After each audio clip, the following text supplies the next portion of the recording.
Olha, a gente está vivendo um momento chave para o futuro do trabalho. O jeito como a gente colabora, como a gente vive, está sendo completamente reescrito. E bem no meio dessa transformação toda, existe uma escolha fundamental que toda empresa vai ter que fazer. Vamos entender que escolha é essa. E essa frase do Silvestre Mergulhão, né, ela resume tudo. A grande virada de chave é que a pergunta deixou de ser onde a gente trabalha e passou a ser como a gente trabalha. Basicamente, estamos numa encruzilhada com dois caminhos bem diferentes, e a decisão que for tomada agora vai definir a próxima era do mundo corporativo. Pois é, e o ponto aqui é o seguinte: essa situação toda não é só uma fase, algo que vai passar. É uma verdadeira virada de jogo. As empresas estão, de fato, sendo obrigadas a escolher um lado. E os dados, bom, os dados mostram para onde os profissionais já estão apontando. E aqui no Brasil não tem nem discussão. Pensa só, um estudo feito pela USP e pela FIA mostrou que 94% das pessoas em trabalho remoto dizem que a qualidade de vida melhorou. 94%. É um número que simplesmente não dá para ignorar.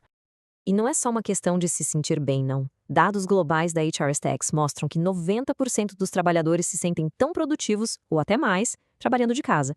Flexibilidade deixou de ser um mimo da empresa, sabe? Agora estratégia de negócio pura e simples. E aí a gente volta para aquela escolha fundamental. De um lado, tem um caminho da confiança, com foco em resultado, em métricas claras, em autonomia. E do outro, aquele modelo antigo de controle que depende de ver a pessoa ali, sentada na cadeira. O que está ficando cada vez mais claro para os líderes é que uma cultura forte não tem a ver com um prédio, tem a ver com clareza, confiança e responsabilidade. Ok, agora vamos dar uma olhada para fora da janela do escritório. Essa escolha entre confiar nas pessoas ou controlar as pessoas tem consequências que vão muito, mas muito além da empresa. Essa escolha está literalmente redesenhando o mapa das nossas cidades. Dá uma olhada nesse mapa. Isso aqui é o retrato do caos diário de milhões de pessoas na Grande São Paulo. É um emaranhado de trânsito, de tempo que a gente perde, de estresse, e é exatamente esse problema que o trabalho remoto ajuda a resolver. E o impacto, nossa, a diferença é gritante. À esquerda, com o trabalho remoto de verdade, olha só como o trânsito em Santo André diminui, as linhas ficam verdes. Já do outro lado, no modelo de telecentro, onde a pessoa ainda precisa se deslocar, o resultado é bem menos eficaz, né?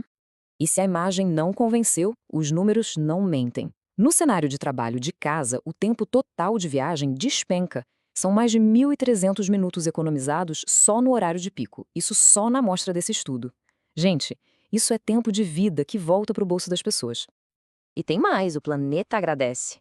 Menos carros na rua significa menos poluição. Nesse estudo, a emissão de CO2 caiu mais de 311 toneladas. Ou seja, é uma linha direta entre ter mais flexibilidade no trabalho e respirar um ar mais limpo. Simples assim. Bom, mas espera aí. Nem tudo são flores. A mesma tecnologia que liberta a gente do escritório pode virar uma espécie de prisão digital se não for usada do jeito certo. Vamos falar do lado B da história, do preço que se paga por estar conectado o tempo todo.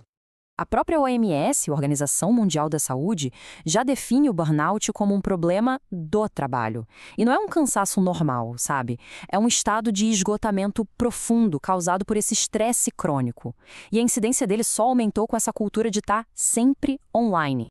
E a gente sabe de onde isso vem. Um relatório do Departamento de Saúde dos Estados Unidos aponta que 84% dos trabalhadores dizem que seus problemas de saúde mental vêm de condições de trabalho ruins, como excesso de demandas e pouca autonomia. O que isso grita pra gente é que o vilão não é o trabalho remoto, o problema é como ele é feito. E para lutar contra isso, está surgindo uma ideia fundamental, o direito à desconexão. É basicamente o nosso direito de desligar, de fechar o notebook e não ter que responder mais nada, de proteger nosso tempo de descanso dessa invasão constante do trabalho. Beleza.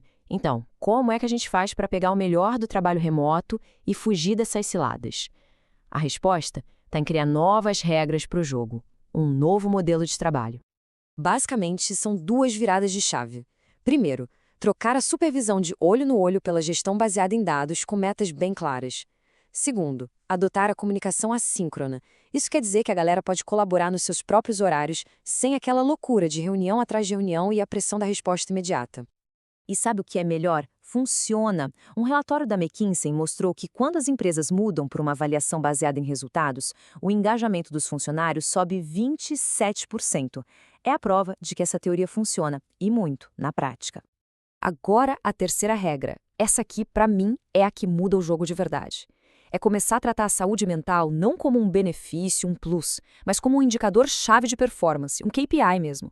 As empresas que medem e cuidam do bem-estar entendem que gente equilibrada entrega mais e melhor. E claro, isso vira de cabeça para baixo toda a estratégia para atrair e manter talentos. As empresas não estão mais presas à geografia, podem contratar as melhores pessoas do mundo. A flexibilidade vira a principal ferramenta para manter os talentos, e as equipes se tornam mais ágeis, montadas por projeto. E olha que interessante, isso tudo não tá rolando solto por aí não. Já tem lei apoiando essa mudança. Aqui no Brasil, a NR1, que é uma norma regulamentadora, agora obriga as empresas a gerenciar os riscos psicossociais. Ou seja, a saúde mental virou pauta oficial. Então, quando a gente junta todas essas peças do quebra-cabeça, fica claro que a gente não está só mudando de endereço. Estamos redefinindo o que significa local de trabalho. Não é mais um lugar, é uma ideia. No fim das contas, a grande lição é essa aqui. A cultura de uma empresa não mora nas paredes de um escritório.